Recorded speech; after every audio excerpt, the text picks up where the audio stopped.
Hello, everybody. My name's James. Welcome to another Planet FPL Clash of the Correspondents, and it's technically another derby on this COTC. It's West versus East of London. Firstly, let me introduce you to our Chelsea correspondent. It's Gary Mantle. How are you, Gary?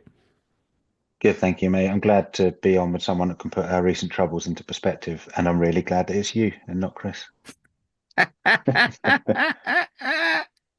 Ooh, you for the bin, mate. And our West Ham correspondent, Alf Garnett. Chris Stone is in. How are you, Chris? I'm all right, Governor. Chris I'm says, fine. for the benefit of those on the audio, could have only looked more West Ham if he turned up with a flat cap on today. He's got his claret and blue scarf around and looking very good. Gary's obviously on trend in his black and pink Chelsea away kit, which has apparently only had a run out in Thursday nights. I've never seen it before, mate. Why have you got no shirt sponsor, Gary? Because they think that we're going to qualify for the Champions League next season and get a mega sponsor. Okay, we'll start there then, will you? Now we're at a point that I'd be disappointed if we don't come top five. So my aim, um, I didn't spell this out last time, but even then, so last time I was on, we were talking about going for the title. That's obviously gone. Like that was going to be, could this fall into place and we win the title? Yes, it could. It hasn't. We're obviously not, so forget that. I'd still like it to only be Liverpool, Arsenal, and City that finish above us. Um, that would then suggest that we're like next in line, kind of thing, and that's what I'd like us to do. So ideally, we still want to finish above Nottingham Forest, obviously, because we should be better than Nottingham Forest. And I'd like to finish above Newcastle. I could sort of stomach Newcastle a bit more because they've had the manager for a while, team's been together for a while, but otherwise we need to make sure that we should be coming top five. We should still be finishing above Nottingham Forest. No offense to Nottingham Forest, but Yeah, but if um, if Forest continue at their run rate, hmm, I know well, it's they'll win only the I league, know won't it's they? only 4 points behind between you, but if Forest continue at their run rate, they will definitely finish top five. Yeah. So then and yeah, there'll be other clubs that want mentioning, won't they? Like Bournemouth, they're on the same number of points as us, but I still like to think that we've got enough about us that we should finish in the top five, and we're pretty sure. I think the percentage that it goes to English clubs something like 97 or 98, so it's like It it's pretty is much done. currently, according to football rankings, 98% Yeah. probability that fifth will be enough for whoever finishes in that position to get into the Champions League next year. It's pretty much only Italy, Spain in contention to stop England. It's highly likely to be England and Italy as it stands will get the extra place. So who do you see competing with you? I presume you're on the basis of thinking what Liverpool, Arsenal top two, and then how many do you consider involved for this race if it's going to go down to fifth? I'm pretty sure City have sort of found themselves a little bit now, and I think that that will be the top three. I assume that they'll be third. So yeah, it will be. I'd say you have to say that Bournemouth will be in it as well. So it's Forest, Newcastle, Chelsea. Bournemouth are on the same points as Chelsea. Yep. If if they had beaten us, they would have gone when we played them. They would have gone level with us. Well, they'd be fourth now And if they had. yeah, so even at the time, which people I don't think realised when we were playing them that well they might even have gone above us. I can't remember. Someone else can work out the maths. But either way, we are really close to Bournemouth. But I still like to think that we'll come above them. Yeah, of course you would. Discount Villa from that conversation? It yeah, but it does depend on what they do in the Champions League. But it looks like they're going to be in the Champions League for a little while, and I think that is going to take its toll. I think, to be honest, I think it's already taking its toll on them. So I I'd be very disappointed if we finish below Villa this season. Is I, the I, reality. I guess if we look at the third to seventh, you feel like the one that's out of form at the moment. I know Forest obviously got a spanking at the weekend, but had been in very good form. Newcastle obviously had the defeat to Bournemouth, but very good form otherwise. Bournemouth are what 10 unbeaten, and we're saying maybe City have found themselves a bit. I mean, it's six unbeaten now for City. You feel like the one in there that's out of form at the moment. How Yeah, much of a disappointment is that, considering the run of fixtures that you had over the Christmas period was obviously really good on it's the paper? first yeah sort of chunk of this season that I've actually been disappointed with. So I said last time I was on like I kind of split it up a little bit. There was like ignore the first game that was City, and it was like 2 to 6 or 7 was a good run. It's like all right, we've done all right. Then we had four that were tough, did all right. Then we had a little like three or four that were sort of average. That was when we played Spurs, Villa. We won all of them. It's like, oh, here we go. Now it's getting good, and now it's just gone flat. And actually, a lot of things are feeling a bit flat around Chelsea at the moment. So it is disappointing. It's definitely disappointing. Can you Um, elaborate on what exactly it is that feels flat? Is it just the results has just changed the mood, or is there more to it? uh, the results has definitely changed the mood, because it was all like songs about the manager and stuff when we spanked Southampton. Now everyone goes and spanks Southampton, but that was a Even while someone ago. I know very well. Yeah, Yeah, continue. exactly. That's it. So it really is everyone, isn't it?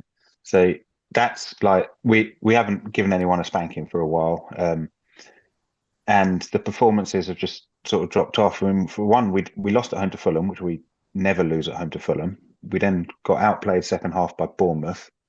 So it's not as if the performances have been there, but we've just been unlucky. We have been unlucky in some ways, but also the performances have kind of dropped off. And then Saturday was quite disappointing. I didn't expect to get anything from City, but I did want to see us show a bit more, like look a bit more like we might have got something out of the game. And then there's also the issues with the goalkeeper that um, I'm sure we'll come on to later properly.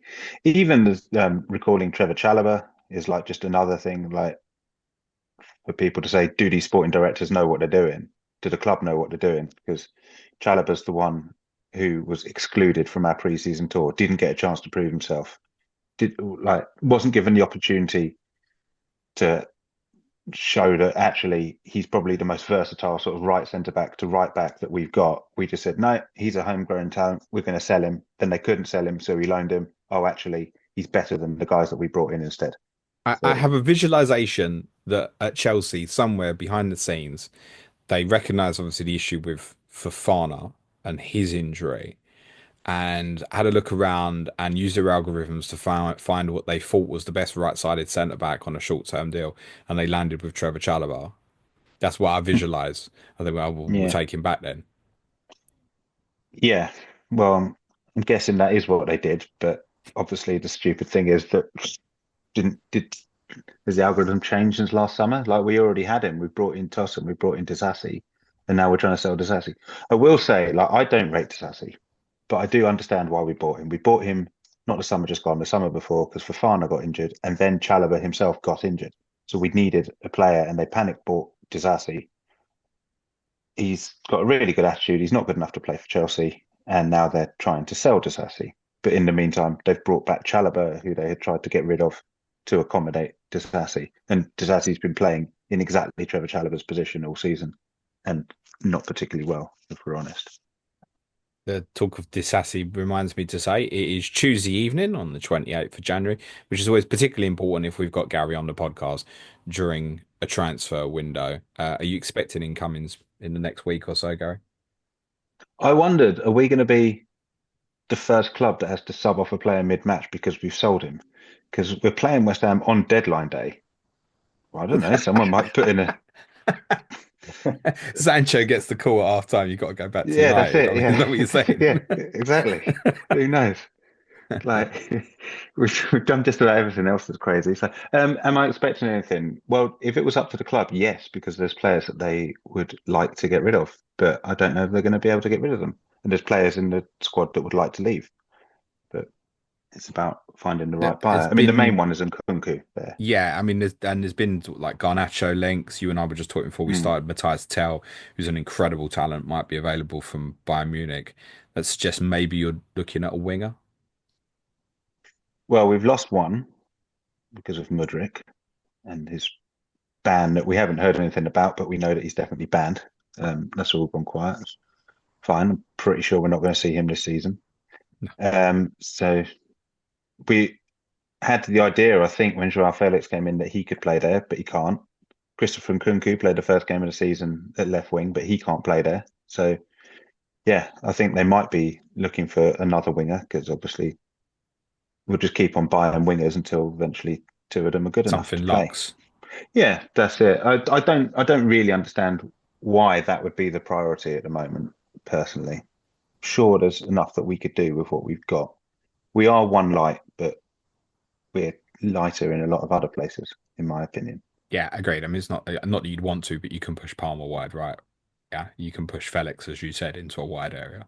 I think I'd much it's sooner not. put Felix out there rather than Palmer. I Don't hear leave you. Palmer out. I But hear yeah, you. Sometimes you have troubles and you have to move players out of position, Gary. not the Chris, best one in the team. no, I concur with that, actually, in fairness. You recently have changed managers. Firstly, thoughts on Lopetegui now that he's gone? How do you reflect on that period? It's a strange sort of period, really. I mean, there was a lot of positivity when he came in at the start. Obviously, I know, kind of, as I did say before, kind of he wasn't going to be this manager, which maybe some fans were calling for in terms of a massive change in style, apart from maybe the possession. But yeah, it just seemed to lose his way quite quickly. It seemed to be early on, okay, you're going to get some experimentation, but it just seemed to be one week to the next. It was just reacting on the day. He'd get 4 or 5 substitutions in quite close proximity. Didn't really know his first 11. Um, there was seemingly dissent from some players. You were getting issues, and probably with the likes of Kudos and Tobido being the two probably high profile ones.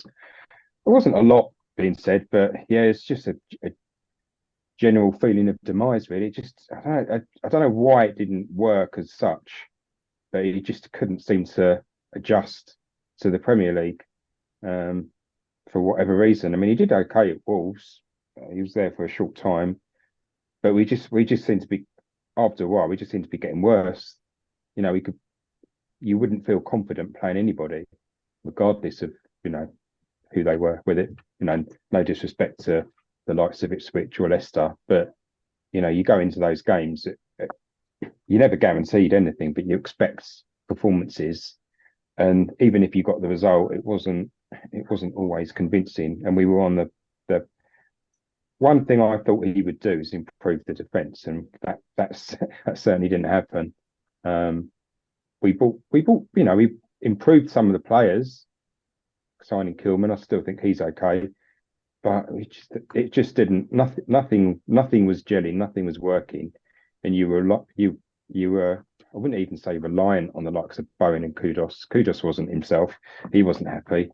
Um, so yeah, it's just we just were fading into nothing. We were losing games heavily, and it just had an air of inevitability about it. Um, When I I know look he's through your season, it just all the way through for his reign, it felt like every good moment was then followed by like a really bad one. I don't think he was helped, but the first three home games you had were tough yeah, in Villa, City, Chelsea. Villa on the opening day, you were a little bit unlucky. City you got well beat by, and they were in a decent frame of mind at that point. Then the really bad one was the Chelsea game yeah. I was where he going to say tried the he Chelsea. tried to play a back three Yeah, and you got annihilated, frankly. And I think it was only you'd probably took the foot off the pedal a little bit, Gary. Otherwise, it might have got as silly as some Well, other we games you took got. Cole Palmer off after an Yeah. hour. Your next home game, you beat Ipswich 4-1. This is like, okay, finally won a home yeah, game and won it well. And actually, probably in the first half of the season, you were the only team who actually give Ipswich a proper slap, actually. But then that got followed by getting slapped at Tottenham with Kudos red card looking a bit silly and stuff. Then you beat United in somewhat fortuitous circumstances with the late penalty, but then got spanked at Forest. Then the Everton game was builders. If he doesn't win this, he might get sacked. He didn't, and everyone assumed he was going to get sacked. Then you put in your best performance of the season and won 2-0 at Newcastle. Then that got followed by getting spanked by Arsenal and then well beat at Leicester. Although you actually didn't play too badly that night. And yeah, then the thing was writing on the wall. You have a few good results, and then you get twatted again by Liverpool, and then well beat by City again. That's your story done in of the season in yeah. 2 minutes. Like one good, really bad. One good, really bad. I mean, the Leicester game and the Newcastle game. When you look at, if you didn't watch either of the games and you just looked at the stats, you'd think they were quite similar. Um, and from number of shots we had, number of chances we gave up, probably was quite similar.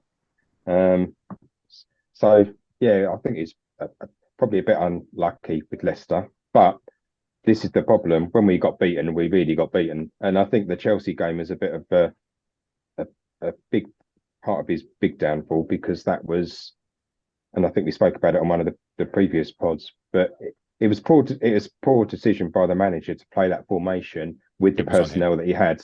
It wouldn't have been so bad if he had, he had all of the squad available. But when you haven't, and you're putting in someone like Alvarez as a third centre back, you're just asking for trouble. And I think that, and we just gave that game away. Not to say that we wouldn't have got beaten, but we Yeah. we we we gifted it. Yeah, We I mean, gave you give them a 2 goal start. He abandoned it yeah after 25 minutes because it was that bad, yeah. and it was only going to get worse. It was going to get like the end of the first half got against Arsenal, for example. Yes, you may well have lost anyway. What was your reaction when you knew it was going to be Potter? How did you feel? Um, Mixed feelings really, because after the last experience, I didn't want to get too carried away.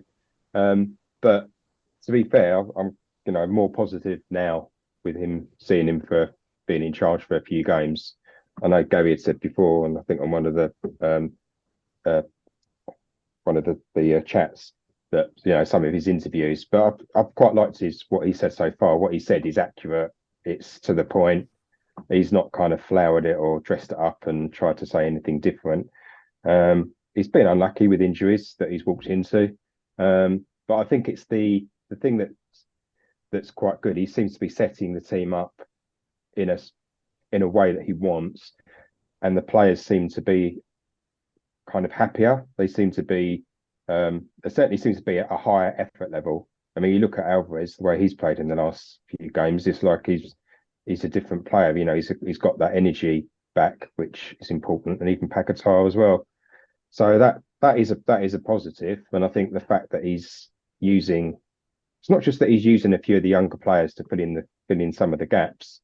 I think it's the fact that he actually mentioned the academy, because whenever you've had new managers come in, they always talk about saying about the youth and that kind of thing. But he said about everyone kind of pulling in the same direction. So it's probably a little bit of a warning, if you like, to everyone, but not too aggressively with the board and all these different fractions that are obviously going on in the background at West Ham, which has been a problem for a long time. And as well as the players. So I think I'm pleased with what he's doing so far, and I think he's going to give us some stability. I don't I don't necessarily see us, losing sort of 3 or 4 or 5-0 like we have done in the same manner, because I just don't think that he would allow that to happen. Fair. Gary, you obviously had him at Chelsea, and I guess know him fairly well. What was your reaction first and foremost to West Ham getting him? Like, what's your inward thing when you hear Potter's going to West Ham? Is your instinct that's a good appointment for them, or is it a bad appointment? What's your reaction to that? I think it's a good appointment. I really don't think should judge him on what happened at Chelsea. Like, I know that we've been a little bit crazy recently. He came in at the worst period. So, A, he replaced Thomas Tuchel, who'd won us the Champions League. B, sporting director was still Todd Boehly, was the interim sporting director. C, he came in like in sort of September, so he didn't have a pre-season, and then we didn't even give him a full season. So he never got the time to work with the players on, oh, this is what I want to do. Because I think I don't know if it's the right word, complicated tactically. I think he needs a bit of time to work. And he was still coming into a Chelsea that we all thought was we're Chelsea, we want to win right now kind of Chelsea, without the players to do it, with a bunch of signings that were like getting thrown together by a sporting director who's never worked in football before, at a club with like this sort of expectation. And then the reality is that I just don't think he quite had the personality for Chelsea, but Chelsea is very different to West Ham, is the reality. The expectation and everything at Chelsea. This was the problem that we had with his interviews that you won't, because I said I think it was a good appointment, but that was the one negative that I'd already noticed that he said with West Ham. I think he lost a game recently or something, and his thing was, "Oh, the boys gave everything." Well, he used to say that all the time at Chelsea. We're like, if we go to Tottenham and lose, and the manager comes out and says the boys gave everything, we don't care. We've lost at Tottenham. We don't like losing at Tottenham. In fact, we've only lost at Tottenham's new stadium once, and that He was was under manager. Graham Potter. Yeah. That's right.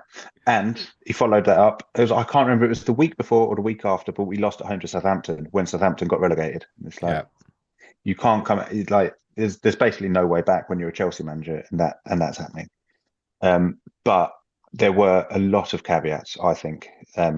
And I am assuming that he's not going to get sacked in the summer by West Ham. So he's going to have the whole pre-season. He's going to work with the people above him because he never got that opportunity at Chelsea. So he'll get the time that he needs. So I think it's a really good appointment personally. Can I give you a curveball question, Gary? If Maresca had been appointed when Potter got appointed, do you think he would have made it through the season? No, So so almost anybody, and I use Maresca because he's obviously just come from Leicester, right? So he hadn't managed at the top level either. Is, yeah, is it that's part right. that? Was it just almost anyone that wasn't massively experienced was gonna Yeah. like just definitely fail then at that point? There's a slight difference in personality. So Maresca might have been able to fight back a little bit in a way that Potter didn't. Potter, like to us, it seemed like he would shrink a little bit in like press conferences. As irrelevant as that seems, it is also sort of relevant in that, particularly when you are one of the like big six, so to speak, these things get blown up. Like Yeah. you can say something and then that's on the back page. You're like, oh, I just threw that in as like a comment, and now suddenly that's the headline or whatever. Maresca, I think, is really good at that kind of stuff. But yeah, there's the fans would be thinking, why have you given us a guy with no experience? And if it had gone the same way as it did with Potter, there is also that we didn't score a lot of goals under Potter. He did get unlucky in some ways, but there was also like we went on a run between like January and I think the end of Feb where we scored something like 3 goals or something stupid like that. I can't remember what it was, but it's like didn't score at Tottenham, didn't score when we lost at Southampton, drew 0-0 with Fulham, and this isn't the Fulham that it is right now. This was like a much worse Fulham. It was that kind of thing. So um, the chances were that whoever came in and followed Tuchel, unless they were really good, they were going to struggle, and he was just that guy. Okay. No, I don't think that's all very fair analysis. Yeah, I mean, to add my point on it, Chris, yeah, very good appointment. I mean, I guess like considering what's going on at my club at the moment, if you hadn't, his name would very much be getting linked with the Tottenham job probably at the moment, right? So I think credentials, yeah, I think Gary's right. He walked into it was a job that he couldn't refuse. It was incredibly bad timing for him. And I think it was probably just a little bit like Emery at Arsenal. It's just the wrong person at the wrong time, maybe. And I think there's every chance he'll do very well for you, mate. It was interesting. I don't know, Gary, did you see any of West Ham's game on Sunday at Villa? Yeah, yeah, yeah. When he celebrated the disallowed goal, I never saw him like that at Chelsea. No, I don't remember seeing him like that at Chelsea. No, Yeah, did you you mentioned think that in that the as well? podcast. I didn't at the time, but I do remember like when he did it, I remember thinking there's something wrong, like there's something a bit off. But He's that's really only as in, celebrated. yeah, that's it. It's like that's not usual for him, but yeah, so I think he's going to have a lot more of a rapport with the West Ham fans. He's going to get like he'll get given more of a chance by Yeah. the fans than he would do at Chelsea as well, and he'll appreciate that. Is there any issue, Chris, with the fact that he's managed Chelsea? Is that a problem in any way? I don't think so. Not these days, really. I mean, it's not like he's Chelsea through and through or anything like that. So I don't. To be honest, I've not even really seen it mentioned anywhere on chats and things Okay. and that social media. And that's sort of West Ham social media. You do tend to get a lot of stuff, so it would have come up. But no, I don't think that's an issue at all. You're quite right. He has obviously walked in the door with some injury issues, which through no fault of his own. Obviously, in his first game at Villa in the Cup, Nicolas Fulkrug obviously did his hamstring. You've hardly seen him all season, really, unfortunately. Antonio, bless him, obviously had the terrible car crash. Bowen and Somerville hopefully could be back for the Monday night game. It sounds Yeah, I like. think. I mean, they were close. I mean, Somerville was rumored to be going to start at the weekend, um, and Bowen was rumored to. This was sort of as a week ago, rumored to be hopefully back for the Chelsea game. So yeah, it's a little bit with Bowen. I guess it's a little bit different because he obviously had that foot injury. Um, so you think you've got to be a bit careful with him, but he seems to have recovered quicker. Certainly recovered quicker than what they anticipated, because they were talking about not until the end of February, maybe even March, early March. So even if he's on the bench, it'd be a lift, I think, and I'd expect Somerville back definitely. He's the sort of one Bowen, I would imagine, when he's fit, he'll just go straight back in the team. Like Yeah, he's captain of the club, etc. But he's become over the last couple of years a real 90-minute man for you anyway, when it always used to be I think there was one year he was the most subbed player in the league, wasn't he? One Yeah, year, he was going always back coming sort of off sort of 4 years. 60, Yeah. 70 minutes, wasn't he? Yeah. He's really become a 90-minute man for you. His fitness levels have progressed massively. So I think if he's available for Monday, he'll go straight back in the team. That would be a huge boost for you. Obviously, it is deadline day Monday. I guess with the injury problems you've got, you're looking for a forward as well at the moment. There's been plenty Yeah, of that, like John Duran links, haven't there? yeah. I think that was a classic sort We of tried. style of, yeah, one of those, because we always get those things. Oh, we've made a bid for this player, but you know that we're never going to sign him. I mean, that was maybe we would have signed him in the summer, but I think there's an element that Villa didn't really necessarily want to sell him, and certainly they're not going to sell him now. So yeah, I that was wouldn't one of rule it those. out. I It's mean, clear that Duran and Watkins together does not work. no, but then they've got the Champions League, haven't they? And I know. he's been coming on as a sub, and he's been effective. I guess it depends on what he, to a degree, what he wants. Because if he's adamant and he wants out, and he doesn't want to hang around, and he thinks he's ready now, and he's got that arrogance about him, then maybe they would sell him, if they had the right offer. But I don't think, yeah, I don't think that's going to happen. I think more likely he's going to be alone. I mean, we're being linked with Evan Ferguson, because obviously where he was at Brighton with Potter, and that was. I know West Ham wants to get him on loan, but I think Brighton wants to sell him. Yeah, it But there seems are, like Brighton are possibly open to selling now, yeah, which I think is a different conversation for people and for him as well. Like, I wouldn't want him on loan. I'd be like, what's the point? If Tottenham went and bought him, like, okay. And I think it would be the same for you. I could see him at your place. yeah. I mean, I know he's been injured, so that's always that's worrying. Potter said that he wants someone who to come in who can basically play or be ready to play from day one. So I guess that might be a factor. Maybe if he doesn't go in this window, maybe they'll go back. Well, they probably would go back in for him if they didn't get anything else. His problem, of course, is injuries as well. And you've got injured Yeah. forwards, so it's part why you're looking at the moment, isn't it? Of all the teams, Chris, in the league, and this is not meant disrespectfully in any way at all, I feel like you're, of all 20 teams, the one whose season feels like it's done. Um. You're not going to go down. You're going to find it No. very difficult challenge for the league places. You're out the Yeah. cups. It doesn't mean that you're on the beach, not at all, because you've got a new manager and you might be having a bounce. But it does feel very much as well, unlike the chaos that Potter walked into at Chelsea. This really does give him the time to just implement whatever he wants over the next 4 months, and then hopefully start next season very well. Yeah. I think expectations have massively been lowered. I think there definitely needs to be improvement. So and that needs to happen in the results as well. But I think at the moment, I think most normal people would be realistic to not expect too much from the games week by week. You're asking Um, football fans to be normal, Chris. yes, that's true. Yeah.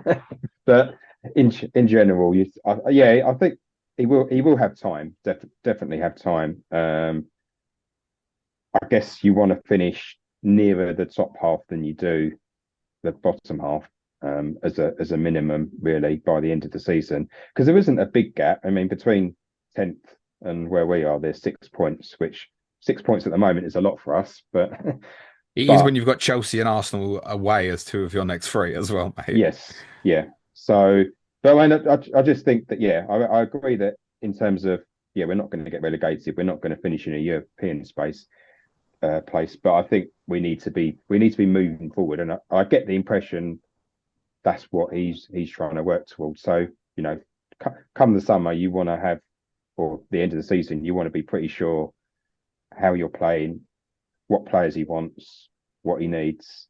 So I think there could be quite a big window in the summer, but it's always more difficult to get rid of the players because they're normally, obviously, they're players you don't want, and that's the difficult part, isn't it? Offloading players, as Gammy knows, which is even harder with Chelsea, and some of them are on high wages as well. So that makes that's always a factor. Talking of when they get rid of players, is there anything you'd like to do with your goalkeeper at the moment, Gary? Well, I mean, I'm probably his biggest fan, to be honest, Robert Yeah, I know. Sanchez. And I don't You're think struggling. It's like me with Postacoglu. I'm struggling with the yeah. defense now, though, right? Yeah, I mean, I'm the only one that doesn't think he's complete shit by the looks of things that, like, from the Chelsea fans. Like, he's not. He's all right as a goalkeeper, but I mean, that was obviously horrendous on Saturday. And he also drops an absolute clanger against Was. Wolves as well. And so now you've actually got something where you can go, right, I'd take him out of the team because of this. But people wanted him taken out of the team before. This was before he was making these mistakes because they said that he was too error prone. And there's the stat about nobody's made more errors leading to goals than him, which I'm sure you're about to throw at me. I said, don't mind him. I think if I was Maresca, I'd take him out of the team. I think it's I, the easiest thing to do. I spoke to, we'll mention him because I'm sure he'll listen anyway. Harry Daniels, who many of you know as FPL Harry. I spoke to him earlier today, and he said he wouldn't be surprised if Jorgensen started on Monday night. Well, Harry thinks that Sanchez is complete shit. I know that He he's do, one of them that he thinks really so. does. Yeah, Yeah, he's quite exactly. adamant That's about it. so. If you want the general mood of all the Chelsea fans, most of them talk to Harry, but I just think he's all right. But he's kind of not had as much of a chance. What didn't help him is he also came from Brighton, like Potter did, like Cucurella. And if you remember, our fans hated Cucurella for a while for some reason, and now they've all turned. He was Maybe they'll shit, turn for in Sanchez, fairness, but probably Gary, not. but he has really turned it around, He Cucurella. was all right, but someone can be shit or they can not be shit, but at the very least they have to try, and he always tried. And Fair. then people started saying about our players, oh, they're not even trying. It's like, right, you can't say that about Cucurella. You can tell me that you don't think he's very good, but you can't tell me that he's not trying because he was trying. Sanchez has got a very casual style, and this is why he looks like he's always about to get caught on the ball, and sometimes he does. His long range passing is not good enough. What we need to do, the reality is, like, if we're going to buy a goalkeeper, we need to buy a number one goalkeeper. Stop So buying number you twos. was exactly. So you were like, you bought Kinski on right at the start of January and you were happy. If we'd done that, I'd have been furious. I'd been like, Yeah, I can get you. we just stop buying people who were like, we've bought one, we've bought Jorgensen. So, which is the other thing. It's like if we go and now buy another, we're not going to buy a goalkeeper in January, by the way. I can categorically tell you that. I can't categorically, can I? It's Chelsea. We're not going to go out and buy like a number one goalkeeper right now. We might go and do it in the summer. Because if we did, then you think, well, why did you buy Jorgensen then? What was the point in buying another number two who you actually made as the number two? Like, yeah, it just doesn't add up. So I would like us, yes, ideally in the summer to buy a proper goalkeeper who we're like, yes, he's the number one goalkeeper. He's got X amount of caps for whatever national team. He's the national team goalkeeper. He's a great goalkeeper. Play him. Yeah, I think the analogy you used with Kinski there is absolutely spot on. You'd be like, I don't mind this player, but that's not what I need. I need someone to be like your new Yeah, Courtois, for example. that's it, exactly. Is your best goalkeeper at Bournemouth? No, like people have started saying that now as well. It's like, have you forgotten what it was People have like? forgotten, yeah. Yeah, exactly. When He he is was in playing top, very like well he's for them though. look, most of our goalkeepers, if you had to rank them out of 10, most of them are about a five. That includes Sanchez, it includes Jorgensen, and it includes Kepa. And maybe Petrovic, some people would say is like a 5.5. The reality is none of them are that good. Like Kepa doesn't solve our problem. Having him back doesn't suddenly solve the issue that we've got. And there's probably, well, there are definitely other things that he wouldn't do that Sanchez can do. Sanchez is actually pretty good at coming for crosses, which sounds absurd after the Wolves mistake, but he's quite dominant in his area. He's a bit shit coming off his line at other times, as we saw quite clearly on Saturday, and that's how he's given away a couple of penalties. But no, if I it like for me, if I was Maresca, I'd say play Jorgensen. If you're a Robert Sanchez owner in FPL, Gary, Go and buy Pickford. if you've got the money, is it simple as that, is it? I'd say so. Yeah, I don't know. Like, what are you going to hold? You could hold him and then find out. Oh, he has started Jorgensen. Like, it is definitely not certain now that Sanchez is going to carry on, even if Sanchez starts against West Ham. He's he's on the edge of being dropped. Yeah, I mean, Surely, like, even look, he didn't start that game at Southampton, was a midweek. And as Harry pointed yeah, out to me earlier as well, that's midweek again, isn't it? The Southampton home game before you play Leicester. yeah, it's yeah, yeah, that's it exactly. There's Robert Sanchez is not going to play every Chelsea game from now till the end of the season. Jordan Pickford is going to play every Everton game from now till the end of the season. Even if you just put it like that, then unless he gets injured, obviously. But no, it's like there comes a point at which the media pressure and the fan pressure just gets too much because the next thing, if they're all having a go at him and the manager doesn't drop him, is that they're then going to go for the manager for not dropping him. So the easiest thing for the manager to do is drop it. Chris, who will play in goal for you Monday night? I think Aviola will be in goal again. He We did it. assuming he's number one again now. Yeah, man. I don't think Fabianski did anything wrong necessarily. Um, and I know um, Gary probably knows more, but Potter did sort of swap his goalkeepers around a little bit, didn't he, here and there. Um, so I think with Aviola, I think he's a little bit better at getting the ball and moving it on quickly. When he's claimed it and stuff like that. Where Fabianski's probably a better all-round goalkeeper, aside, but the ball playing side of it, and then he does seem to hold on to the ball sometimes. It does get a bit frustrating because you can see the play. There's a chance for the players to be on the front foot, moving forward, and he's just not playing it quickly enough. So I think for now, Ariola will be. I know he's neither of them have been completely brilliant, but equally they've had their moments. But you'd imagine Ariola because Fabianski's 39 now, so he's not got long left. He's been terrific for us, really. He's been there a long time, and I Yeah, think, to be honest, he's come in and done exceptionally well um, in the circumstances. But I just think, yeah, Aviola I'd expect him to be the number one until something changes in terms of he has a horrendous run or something. I don't think Potter did swap his goalkeepers around at Chelsea. By the way, I was Oh, just did looking he? back through it. I was like, Oh, what? okay. Because he, Oh, I know that the Brighton manager was doing that, but that wasn't Potter. When Potter was in it charge was and we started deserving. winning It those okay. was games, still on Right. exactly. But our for Bugger. goalkeeper for the defeat at Spurs, the defeat home Southampton, the draw with Everton, was Kepa. But people have forgotten this, haven't they? That when we were letting in 2 goals a game under Potter, Kepa was the goalkeeper. Okay, we've got So it. You've yeah, both got. I mean, in fairness, because you will. I'm not sure Areola is going to be the number one next season because Yeah, actually, when he potentially. got taken out the team, he needed taken out the team because his save ratio at the time in the league was the worst in terms of expected goals prevented, was the worst by a distance of all Premier League goalkeepers.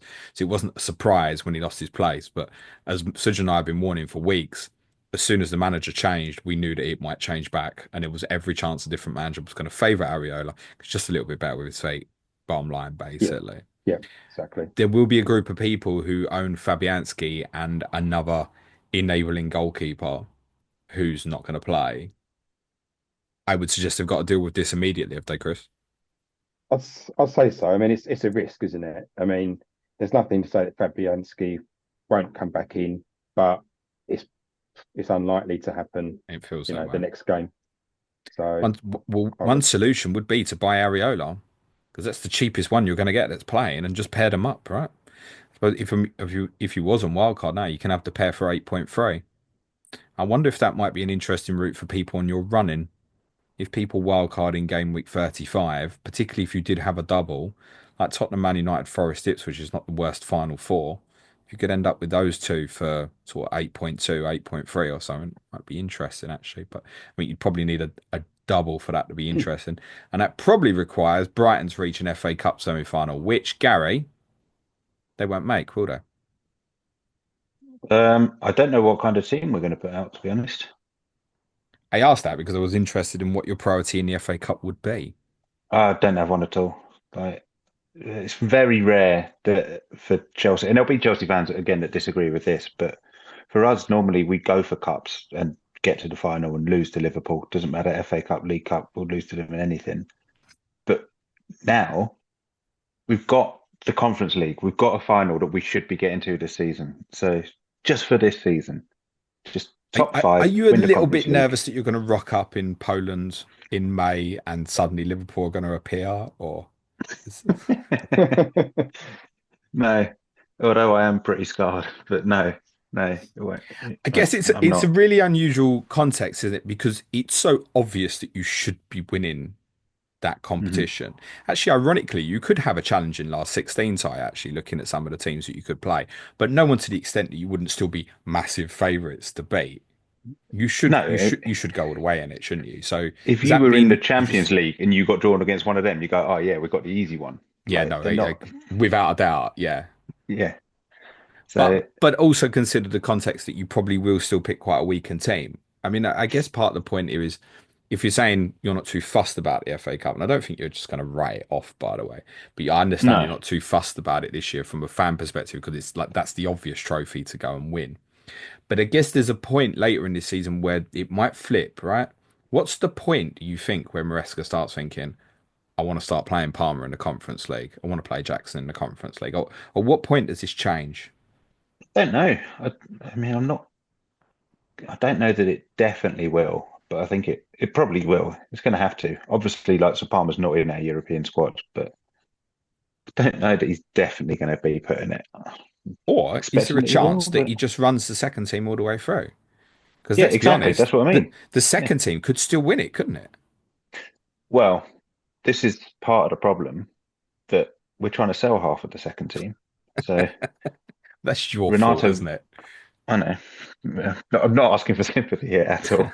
Renato Vega's gone to Juventus, yeah. He's gone to Juventus. If they can get rid of who they want to get By the rid way, of, you've mainly absolutely is mugged them on the Nkunku. loan fee for the rest of the season, I noticed.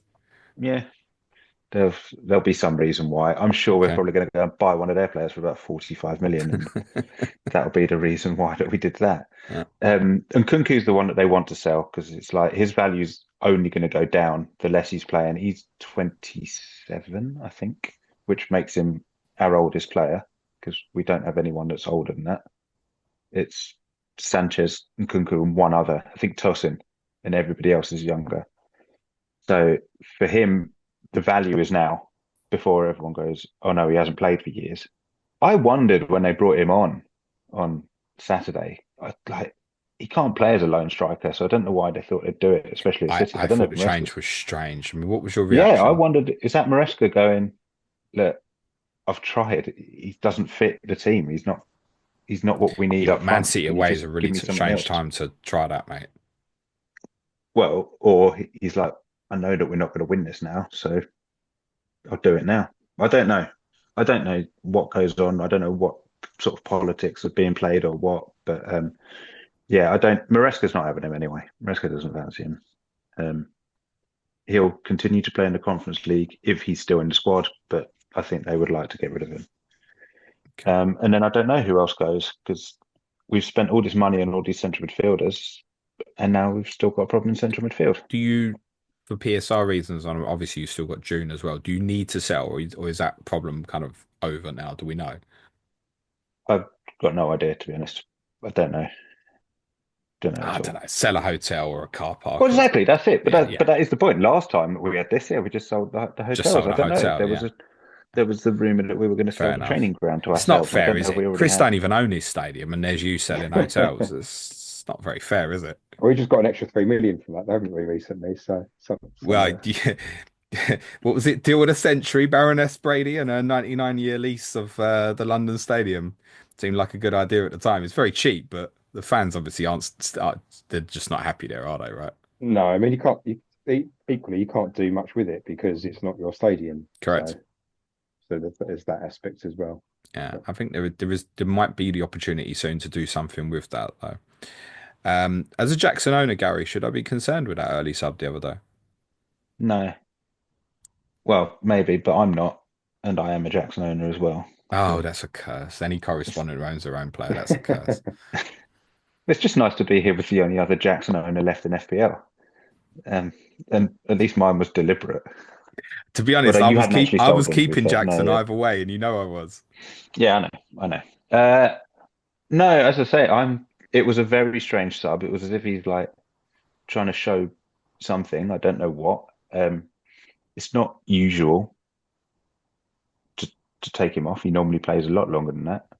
He played 90 against Wolves, and we were relatively comfortably beating Wolves. So no, don't be concerned.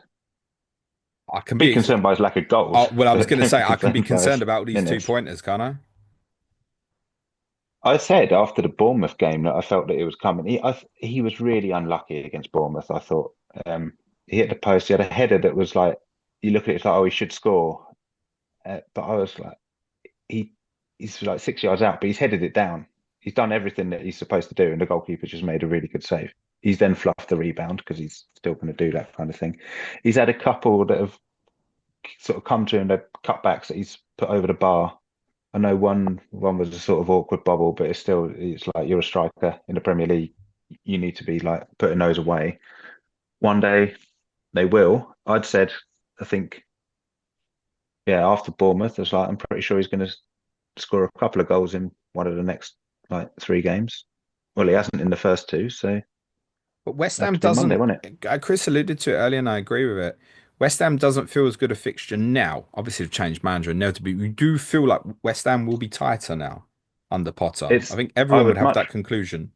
Yeah, I'd much rather be playing West Ham under Lopetegui. Definitely. Like I don't think there's anyone that's going to argue that, least of all West Ham fans. If But the I do think that this is the kind of game that might suit us a bit better than some of the games that we've been dropping points in recently. okay, 15 Well, the attacking game, returns for Jackson this season, but it's 1 goal and 2 assists in 10. yeah, it's got to swing back round at some point, isn't it? Yeah, okay.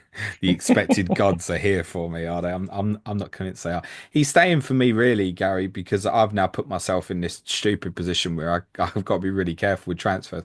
And I can't help looking at Southampton at home and Leicester at home consecutively in 27 and 28. And actually Yeah. I don't mind the two away games against Brighton and Villa, actually. No, that, exactly. That's it. Like that's the reality that I think a lot of people have sold him not just because of his lack of returns, that's obviously the main reason, but also because there was a double game week on the horizon. It's like, oh, I really need to get Gakpo in for this. Whereas if it was just Bournemouth away, I don't know, you could have looked at the fixtures either I side, think to a be lot of fair. people have also rage transferred him out, Gary, it's fair to Yeah, say. yeah, that I would Some to say so. Dominic Calvert-Lewin. They won't be rage transferring back to Jackson, will they? I mean, I Well, guess they'll have got despite the themselves a bit of money if fixture, they have, because his price yeah, has dropped again. despite the fixture, there's not really a reason to buy a Chelsea player this week, is there? No, um, like you'd have to be in a world where you've got quite a lot of fixtures and you've already got triple Liverpool and probably a couple of Everton. Like we've got a good fixture, but then as you say, Brighton away, Villa away. They're not awful, but you certainly wouldn't want a defensive Chelsea player for that. Um, But and I've then got one of attacking them and all. wise, yeah, I mean, bin in, mate. Just Okay, so I've got Levi Colwell, who I'm not starting this week. He's sitting on the bench. I've got no reason particularly to pick him ahead of Lewis Hall this week. no. He's not going to start for me 25, 26. 27, he's very useful for me in the sense Lewis Hall goes to Liverpool and you've got Hmm. Southampton at home. So that's very useful potentially. But then even game week 28 at home to Leicester, he's not a certain starter for me, which is unbelievable. Newcastle, actually got yourselves away, Chris. I don't know if I'd pick Colwell at home to Leicester than I would Lewis Hall away to West Ham. I'm not sure. It probably depends on your form over forthcoming weeks. So he kind of is expendable, Gary. So I'm not keeping him for the sake of keeping him. But I No. also don't, other than a little bit of concern on value, I don't specifically need to deal with him either. And one of the reasons for myself is obviously the blank fixture in 29. I probably end up playing him, don't I? Away to Arsenal, which looks shocking. But Well, you're your going to fixture, have to. well, yeah, because I need 11 players, don't I? I'm not going to. Exactly. Some of us You can can't bench free him if hit you in want. game He's week going to come on. 29, and Exactly. I don't recommend that anyway, right? So I'll take my 1 pointer at Arsenal, right? That's fine, okay. But then afterwards, Tottenham, Brentford, Ipswich, Fulham, Everton. It's a good run. So for me, looking at this whole period, 24 to 34, I know he's going to play nearly every game for you. It's not to say he wouldn't get rotated in one of the easier home games, for example. But as a 4.5 defender to sit on my bench as cover, kind of ideal. Like if I can, Yeah. I might move him to Dean Howson in a few weeks, but it's pretty sideways. Well, if he gets a 1 pointer at Arsenal, it's an upgrade on last season, where I'm assuming it was a zero, if it not worse, because You we won't lost get beat 5 5 nil. nil there But this year. I mean, you do normally roll over and get your belly tickled because you've got some weird loving with that lot, but you won't get beat there 5 nil this year. Stop shaking your head. Like, who are you going to sell to them this window? Come on, tell me. um, Would you be surprised if Nkunku is an Arsenal player next week? no, There you go. Right. Would you be surprised if he's a Tottenham player next week? yes. No, okay. See, point in case. Right. There's some weird thing going on now, and you just need to acknowledge it and accept it, mate. Nothing to do with them being second and you being 15th. But Possibly, but okay.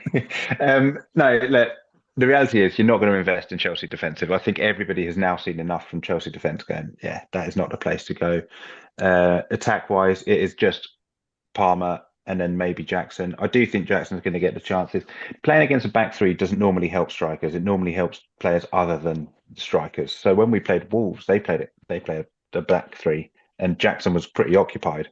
But the space that it gave Palmer a bit deeper, but Cucurella running from deep, even Dewsbury Hall was getting into position, that kind of thing. Cucurella obviously scores the goal because he's running from deep, and you've got a back three who are a lot deeper, and there's that space in between. Sky Sports did a thing where they were showing when we were building from the back, the options that we had in between their defence and their midfield, there was always like at least two passes that were on. Um, so that might not be good for Jackson, but I don't think that West Ham quite play their back three in the same way that Wolves do. And I think that West Ham are a little bit more expansive without having the same energy that Bournemouth and Fulham had when they came to the bridge. So I think that this is a lot more of a suitable game for Chelsea. And I'm hoping the goals start coming in again. so we're saying there's no reason to invest in Chelsea defensively. Even if people ask him No, about there's not. Chalobah 4.4, just no. He's a threat It from looks set like he's, plays, isn't he? yeah, it looks like he's going to play, but I mean, that's all you're hoping for, though, isn't it? This threat from set players. Why don't you get someone from a different club who's got that, but also keeps clean sheets? Okay, fair. So most people won't want to invest in Jackson. There'll be some idiots like No, me and you are going to hold on to him for a bit, I think. So essentially, he, for fancy purposes, this is just a Cole Palmer conversation, right? Basically. yeah, yeah, Is there basically, like is there any reason to sell him, Gary? Cole Palmer. Yeah. I don't mean specifically this week. That would maybe be a bit weird. I just mean in forthcoming weeks. Um, no, I don't think so, because I do tend to find with him every time you think you're going to go against him for some reason or the other, he always ends up proving you wrong. I didn't start the season with him.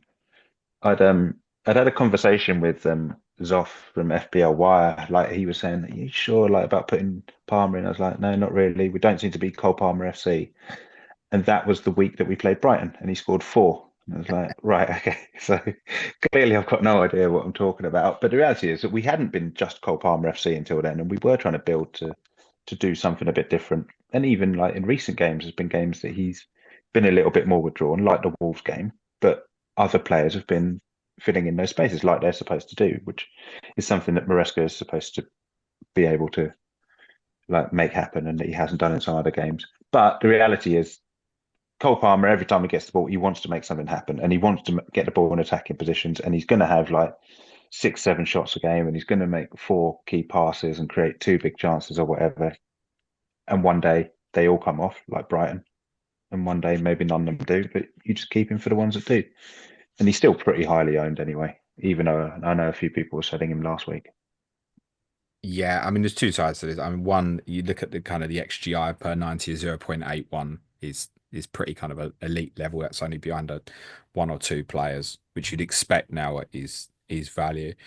But since the accidental captaincy, as it was for many of us against when you won at Tottenham, the 18 pointer, 3 goals in 8 games since, and not a single assist, Gary. Yeah. Um, it is And Phil not Foden is great. now beginning to put some numbers up. As part of the But reason would why there's a little bit of a debate. yeah, so what I was going to say is what you can do with the money. Well, that is something that you do with the money. Is someone like Phil Foden. Again, you're not going to go Palmer to Foden this week with City going to Arsenal, but this might be a conversation that comes back around once we get towards the blank, maybe. But I still think, unless obviously Arsenal turn it around against Newcastle, then there is a real conversation, maybe after you've played Leicester in 28, to maybe move that on. But I would want him in the period from 30 onwards. I don't want to get rid of him beforehand. I mean, actually, for those of us who are not intending to get Ireland in 29, he's actually unbelievably a captainable option away to Arsenal because the alternatives might not be great. But one that probably would be is Phil Foden. So it's another reason why I think people are beginning to consider it. And ultimately, people want to buy the points that have just happened, right? Yeah, there's definitely an element of that. But Palmer just has these games sometimes where you're like, this is just one of the most joyous footballers to watch, and just everything he does comes off. And one of them was like a Monday night against Everton last season, where we won 6-0 and he scored four. Like one of them was a penalty, but it was just every touch that he was doing was like incredible. Um, so he's due one of them, and it would be nice if it was against West Ham. It would be memories of when Eden Hazard had a similar game against West Ham at Stamford Bridge, which was also a midweek. I think it was a Monday or a Tuesday night anyway, where he like just picked the ball up 35 yards out and goes, do you know what? I'm just going to run through the middle of this defence and I'm going to slalom and I'm going to slot it home. And it's like, and every now and then Cole Palmer does something similar. So sell him if you want, but he's going to prove you wrong. Oh, there's no way I'd be doing it, mate. I mean, that was kind of jaw open when he failed to get the pass right for Jackson on Saturday. It's so Yeah, shocking I for him can to believe get that.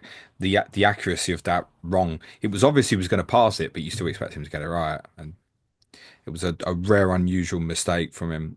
Chris, a few on yours because again, no one's going to be buying West Ham players this week. But when you hit game week 27 after you've been to Arsenal, Leicester at home, Newcastle at home, Everton away in the blank, and then you go to Wolves in game week 30 as well for those who need it on the other side. So that's a nice little 4 game stretch. Jarrod Bowen at 7.3 will be owned by next to nobody, won't he?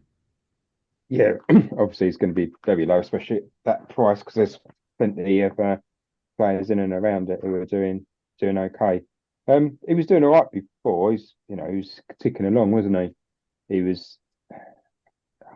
He would be the main one if he doesn't have any reoccurrence of the injury by then. Presumably he's played 2 or 3 games. He's going to be picking up his fitness again. So in terms of performance, he's got the most output out of all of the team by far, Okay. goals and assists. If the debate comes around in 27, you would want to pay more for Bowen over, say, Kudos or Paquetá, I presume.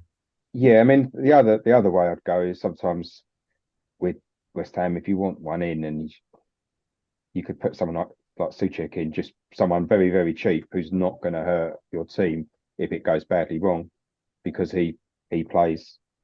Paquetá's an interesting one. It was great Sunday. He looked like Yeah, what he can be. but he might be one of those where he's good to watch, but he's is he going to get you that many goals, that many assists? He could do.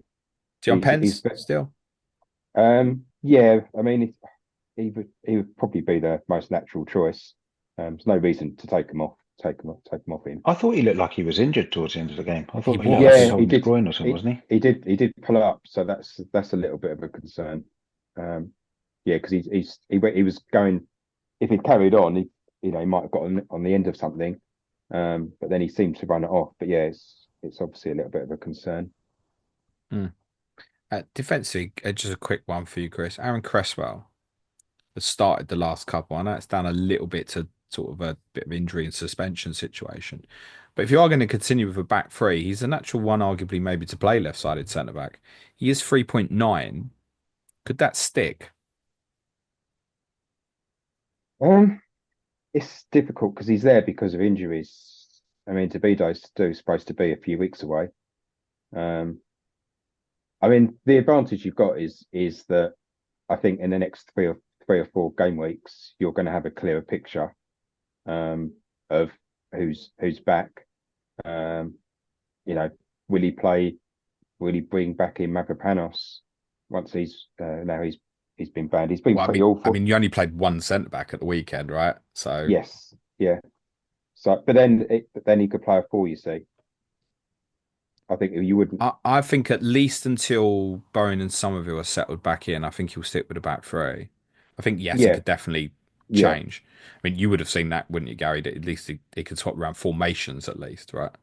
Oh yeah, he's like tactically, there's a lot about him. I do think it probably takes a little bit of time for a lot of his players to understand what it is that he's doing, but there's definitely like a very tactically astute manager there. Packard just won't listen to him anyway. I think Chris, he'll just go and do his own thing anyway. he's to be fair, he seems quite happy at the moment. Well, Paquetá. yes, He's got a smile, maybe because he is doing his own thing, but he's putting the effort in, and that's the big difference. Is I know Gary jokes about the press conferences, but for West Ham, it wasn't. We couldn't actually say players were putting the effort in. So for them to actually do that, that in itself is refreshing. So he's probably got a few weeks of that. Maybe if it's at the end of the season, then he's still saying the same thing, and fair enough. But that's been noticeable is the effort level that has gone up. That's made a massive difference. If someone did want to invest in a West Ham defender to play in that period 27 to 30, and they had a choice between Emerson and Wan-Bissaka, what would your advice be? Um, Probably Emerson, but there's not. I guess thinking about it, actually, probably if you want guarantees, I suppose Wan-Bissaka is there because Emerson, I think he'd be a pick, but he's always prone to a little bit of niggle or needs a bit of a rest, even if it's drawn off at taken off at half time or taken off after 60 minutes. But if he stays fit, Emerson's got the slight Yeah, edge on I him mean, I in wouldn't terms of visualize attack. Wan-Bissaka scoring the goal on the back post that Emerson scored the No, other day. no, no, No, and definitely not. Emerson's got the strike on him as well. You got the odd free kicks like the one against Arsenal. And he's the cheaper of the two. Emerson's 4.4, Wan-Bissaka 4.5. Chris, have you identified anywhere where you're going to be using your arse man on Mr. Potter? Because he's magic. I think I'd probably more likely go for Moyes if I'm honest. Are you going for Moyes now, yeah? If if I was going to go for someone, obviously the fixtures would be dependent. I think Fucking nostalgia. I can't believe it. there's two. It comes down to two things really. Because if Everton carry on and they get a couple of results, then obviously they're going to be higher up the league, so you lose a bit of advantage there. Where if West Ham, say, lost to Chelsea, maybe got a draw or lost again, then they might be another one or two places lower. So then he would be a definite James's shoe. face is because he's thinking, well, whoever's going to go above if they go a couple of places higher in the league. Oh, I mean, I'm already assuming that when they beat Leicester, that will happen. But then, to be honest, Gary, I'm at the state. I don't even know what result I want because if Leicester win, I'm like, oh shit, they're getting a bit close. So I probably would just prefer Everton to win actually, and we just go to 16th. That's probably the best scenario for me. It's good, this, isn't it, Chris? I will tell you, mate. If Brighton do make an FA Cup semi-final, that little run in for you, mate. 36, double of Man United and Brighton, then Forest at home 37, Ipswich away 38. So there you'll find some bonuses, mate, for your arsemanship. True. It's going to be. It's a trouble. It sucks it out of your budget, doesn't it? That's the thing. Well, Potter won't much, right? Because actually he's It's been only half a priced at million. Yeah, the yeah, bottom price, right? And I yeah. think it's part that it probably is unlikely to open up that it appeals from a double game week perspective. I don't think people are Unlikely. worry with choosing Potter that they're going to block themselves from having three West Ham. No, that's also very much true. Gary, have you found anything Enzo Maresca you potentially like? Uh, no, like we'll have to see how any doubles might fall, which would probably be based on teams that we're playing against. But no, like we're probably we're probably not the best team to use it on because it's like if you're going to pay top price, get Arne Slot from Liverpool, get someone who's like their team is definitely winning the majority of their game. Don't get someone who's like going for fourth, in my opinion. We're not going to get the bonus unless we beat Liverpool because we're sixth. So just I'd discount him. It's like he's the same price as Slot, right? It's like, well, who's better, Liverpool or Chelsea? Obviously Liverpool are better. So I Yeah, know I you don't. might already have the three Liverpool is the only reason why I you don't might be thinking disagree of with you. Slot. I just think if you or Everton got to the Cup semi and the Everton game got brought forward to 34 to 33, you could look at a period that would involve four games. London derbies away to Brentford and Fulham, and Ipswich and Everton at home. Now, of course, there's no bonus in there, but you're open for the positive results. But still, yeah, I trust you if you were still in Europe to win like those two away games and win all four. Everton fighting the draw, Ipswich fighting the draw. Probably not. Probably No, not. no, I'd be surprised if we went on a run of winning those four in a row. I mean, we've only beaten one of those teams so far. That was Brentford. I, I, Um, I think as well with what you because your running is quite naughty, isn't it, Gary? yeah, yeah, I'm sure you've already gone through your mind that Nottingham Forest could be a playoff for Champions League final day, right? yeah. That's right. And Nottingham before Forest that, you've away. got Liverpool at home, Newcastle away, Man United at home. And then So Forest away. That's your final four. that's right, but it does also depend on which way you want to spin it because our home games are actually pretty good now, from now until the end of the season, Agreed. apart from Liverpool. Like I think we've played. Hopefully I they've got don't the know title exactly how won the by then. table is, Just saying. but yeah.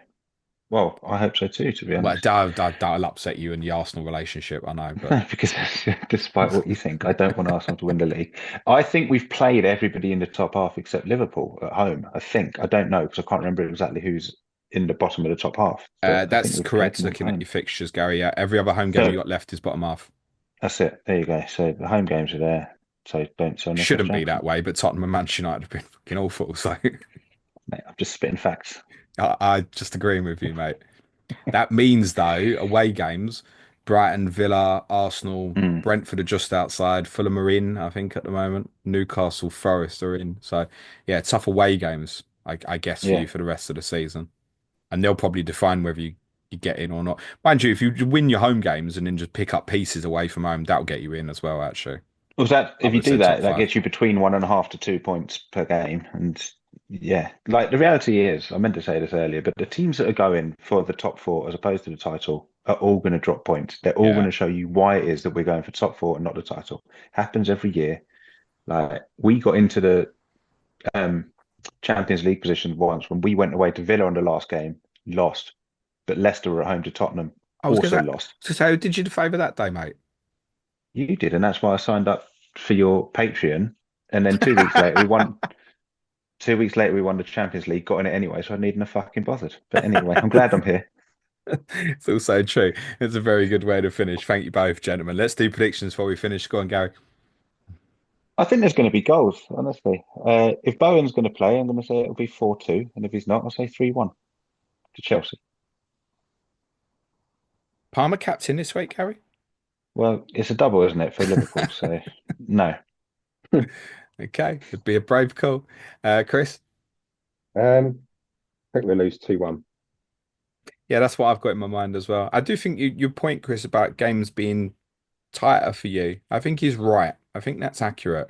I don't see you having these wild displays where you're going to end up like 3-0 down at home. And if obviously if you play a really good team, it could obviously happen. But no, I think you'll tighten up quite a bit.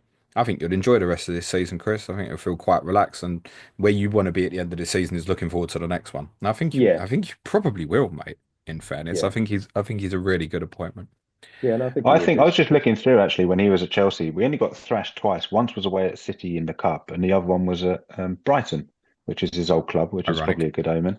And Robert Sanchez actually had a really good game that day, for Brighton. but that's because he was still playing for Brighton. It's full circle and it's good. Gary, anything you want to plug before you finish?